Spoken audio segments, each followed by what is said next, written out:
حیات الصحابہ جلد اول۔ مضمون: حضور صلی اللہ علیہ وسلم کا حبشہ کے بادشاہ حضرت نجاشی کے نام خط۔ بسم اللہ الرحمن الرحیم۔ حضور صلی اللہ علیہ وسلم نے حضرت عمرو بن امیہ زمری رضی اللہ عنہ کے ہاتھ حضرت جعفر بن ابی طالب رضی اللہ عنہ اور ان کے ساتھیوں کے بارے میں نجاشی کے نام یہ خط بھیجا۔ بسم اللہ الرحمن الرحیم۔ محمد رسول اللہ کی جانب سے نجاشی اصحم حبشہ کے بادشاہ کے نام، سلامتی تم پر۔ میں تمہارے سامنے اس اللہ کی تعریف کرتا ہوں جو بادشاہ ہے، پاک ذات ہے اور امان دینے والا ہے اور پناہ میں لینے والا ہے، اور میں اس بات کی گواہی دیتا ہوں کہ حضرت عیسیٰ اللہ کی پیدا کی ہوئی روح ہے اور اللہ کا وہ کلمہ ہے جس کو اللہ نے مریم بطول پاک صاف اور پاک دامن کی طرف القا فرمایا تھا۔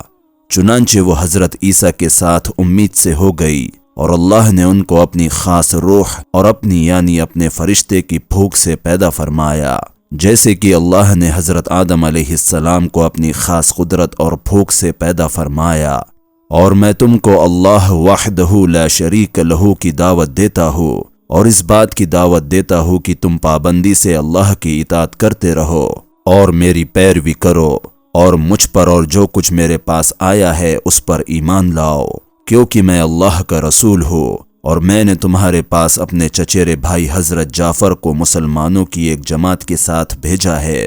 جب یہ تمہارے پاس پہنچے تو ان کو اپنا مہمان بنا لو اور گھمنڈ اور غرور چھوڑ دینا، کیونکہ میں تمہیں اور تمہارے لشکر کو اللہ کی دعوت دیتا ہوں۔ میں تمہیں اللہ کا پیغام پہنچا چکا ہوں اور تمہارے بھلے کی بات کہہ چکا ہوں۔ تم میری نصیحت مان لو اور اس پر سلامتی ہو جو ہدایت کی پیروی کرے۔ نجاشی نے حضور صلی اللہ علیہ وسلم کو جواب میں یہ خط لکھا: بسم اللہ الرحمن الرحیم۔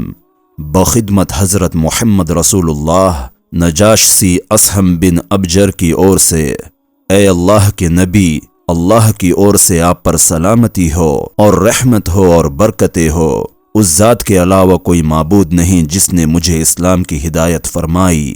اے اللہ کے رسول صلی اللہ علیہ وسلم، آپ کا گرامی نامہ مجھے ملا، اس میں آپ نے حضرت عیسیٰ علیہ السلام کی کچھ صفتوں کا ذکر فرمایا ہے۔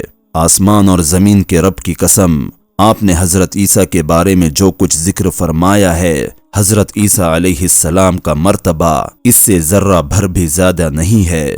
جو پیغام آپ نے ہمارے پاس بھیجا ہے ہم نے اسے اچھی طرح سمجھ لیا ہے۔ ہم نے آپ کے چچیرے بھائی اور ان کے ساتھیوں کی اچھی طرح میزبانی کی ہے، اور میں اس بات کی گواہی دیتا ہوں کہ آپ اللہ کے سچے رسول ہیں اور آپ کی تصدیق کی گئی ہے۔ میں آپ سے بیعت کرتا ہوں اور میں آپ کے چچیرے بھائی سے بیعت ہو چکا ہوں اور میں ان کے ہاتھوں مسلمان ہو چکا ہوں اور اللہ رب العالمین کا فرما بردار بن چکا ہوں۔ اے اللہ کے نبی، میں آپ کے پاس اپنے بیٹے اریحہ بن اصحم بن ابجر کو بھیج رہا ہوں، کیونکہ مجھے صرف اپنی جان پر ہی پورا اختیار ہے۔ اے اللہ کے رسول، اگر آپ فرما دے تو میں آپ کی خدمت میں خود حاضر ہونے کو بھی تیار ہوں، کیونکہ میں اس بات کی گواہی دیتا ہوں کہ آپ جو کچھ فرماتے ہیں وہ بالکل حق ہے۔